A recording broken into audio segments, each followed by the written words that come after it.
ঐতিহ্যমণ্ডিত তেজপুৰৰ শ্ৰী শ্ৰী মহাভৈৰৱ মন্দিৰত আজি বিশেষ অমাৱস্যাৰ তিথিৰ দিন উপলক্ষে যথেষ্ট ভক্তপ্ৰাণ ৰাইজৰ ভিৰ পৰিলক্ষিত হয়।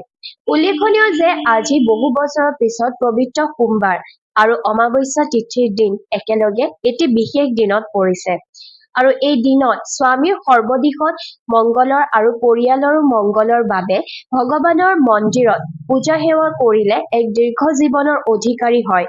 আৰু ইয়াৰ বাবে পিপল গছৰ বৃক্ষত পূজা সেৱা কৰিব লাগে আৰু 108 বাৰ শিৱৰ ধ্যান ধাৰণাৰে গছৰ চৌদিশে পৰিভ্ৰমণ কৰি ৰঙীন সূতা গছত বন্ধা হয় আৰু ধূপ দীপ নৈবেদ্যৰ পূজা কৰি পৰিয়ালৰ কল্যাণৰ বাবে সেৱা প্ৰাৰ্থনা কৰা হয়।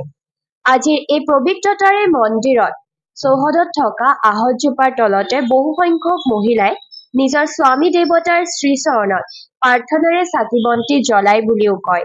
এগৰাকী মহিলাই আৰু এই বিশেষ দিনটোত 108 বাৰ আহঁতজোপাৰ তলত পৰিভ্ৰমণ কৰিলে মনৰ আশা পূৰণ হোৱাৰ লগতে স্বামীৰ দীৰ্ঘায়ু জীৱন আৰু সকলো দিশতে লাভৱান হয় বুলিও জনবিশ্বাসৰ প্ৰচলন আছে বুলিও কয়। আজি এই বিশেষ দিনটোত অসমৰ জ্যেষ্ঠ সাংবাদিক অতনু ভূঞাই পৰিয়ালসহ উপস্থিত থাকি মন্দিৰত সেৱা প্ৰাৰ্থনা জনায়। जब सोमवार को अमावस्या पड़ता है तो सोने अमास होता है। आज के दिन पति की लंबी आयु के लिए व्रत रखा जाता है। आज के दिन 108 बार पैर की परिक्रमा किया जाता है। 108 बार फल मुंह से लगाया जाता है। पीपल गाछ का